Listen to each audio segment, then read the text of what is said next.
এক গ্রামে এক কৃষক ছিলেন, যিনি খুবই পরিশ্রমী ও বুদ্ধিমান ছিলেন।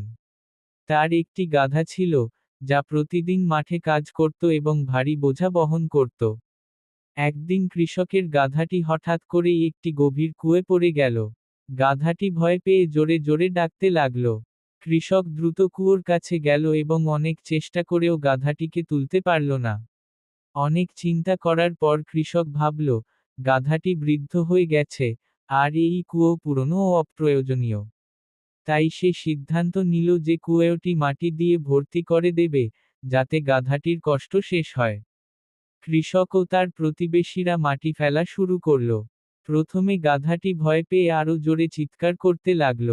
কিন্তু কিছুক্ষণ পর সবাই দেখল, গাধাটি খুব বুদ্ধিমানের মতো প্রতিবার তার পিঠে পড়া মাটি ঝেড়ে ফেলে নিজেকে একটু একটু করে ওপরে তুলছে। এভাবে ধীরে ধীরে গাধাটি ওপরে উঠে এলো এবং শেষ পর্যন্ত কুয়ো থেকে বেরিয়ে এল। কৃষক অবাক হয়ে বুঝতে পারল, জীবনে যতই সমস্যা আসুক, যদি বুদ্ধি ও ধৈর্যের সঙ্গে মোকাবিলা করা যায়, তবে সব বাধাই জয় করা সম্ভব।